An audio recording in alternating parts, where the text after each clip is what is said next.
So this is not true what Putin says about us, like here as mercenaries, here for money. Almost everyone I meet is here to fight because they believe this is a war that's going to be looked upon in history as one of those really, really like black and white, good versus evil wars. Putin says that he's protecting family values. The truth is, and Ukrainian youth know this, he's leading a stagnating country. Where the progress really is the West, not just technologically, socially, morally. Ukraine wants to be a part of the West because this is where progress lies. And Russia is not where progress lies. This is part of the fight, part of the reason that Ukrainians are resisting Russia. And nearly all the foreigners I know here are coming here to fight because it's important we win. And it's important that in the future, with the advancements of technology, especially AI, where it's really important that the governments are democratically elected and that we can trust them to look after the people. When we have tyrants who are clearly looking after themselves and not only doing that, but invading their neighbors, this is really dangerous. If they stay in power when technology arms them even further, that could actually like have that could cause real problems for the future of our species. So yeah, for me, like this is not just about protecting Ukraine, it's not just about protecting democracy, it's even protecting our humanity.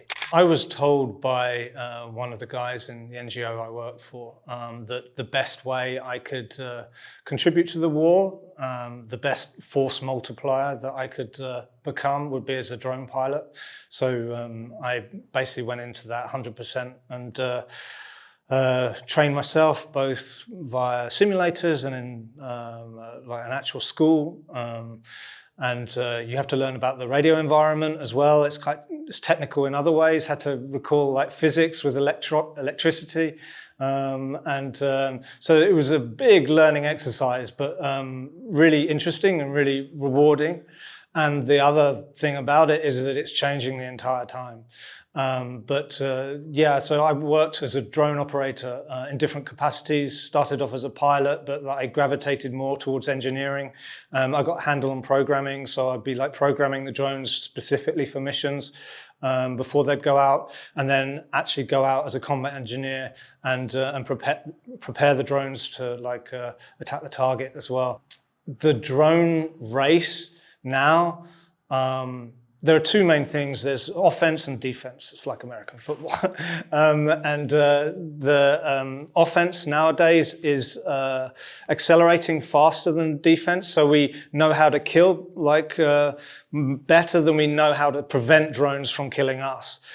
So it's a difficult time. The technology, because of the speed that it's moving at, it offers a lot of opportunity for innovation. So if you're a guy who comes up with new ideas about how to use things, even basic, simple things, you have a different way of looking at that, and you think maybe we could use it like this, you could be really useful. And I know lots of occasions and times where people are like, what if we just do this? And everyone's like, that will work. And it's a really exciting time to be in drones. And every 3 months, there's both different technological needs and the battlefield environment has changed because of new introductions on the battlefield. Optic drones now have changed everything. That's the new race, and we're thinking of like kinetic counteractions to that. Because of course the radio counteractions don't work against optics, and things like this are changing everything the whole time. And it's exciting, but it's high stakes. We need to have answers. We can't be stuck in old technologies. If there is a danger to a threat to our infantry from a drone advancement in technology, we have to come up with a solution for it. Your job is to take out infantry. What I've told my drone pilots are, look, I know your job is morally hard because you're like the whole time attacking people that aren't able to attack you, but you're saving lives. And I know this from being in the infantry.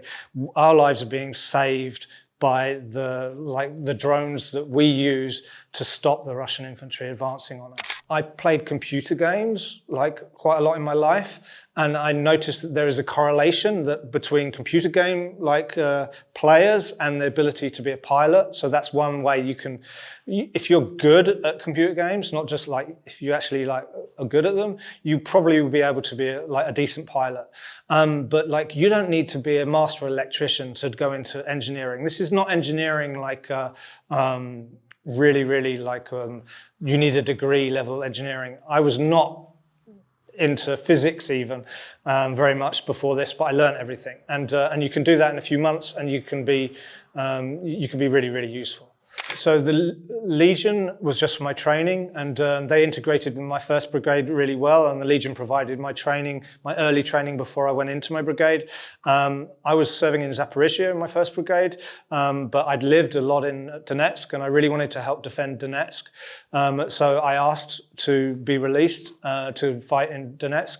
The easiest way, they said, is to actually break contract, and then you can actually just explore lots of different brigades. I did that. And I met with many different brigades, many different commanders, and then finally chose one where I thought, okay, these guys are fighting really where help is needed most. I want to be with these guys. And that's when I joined the 25th.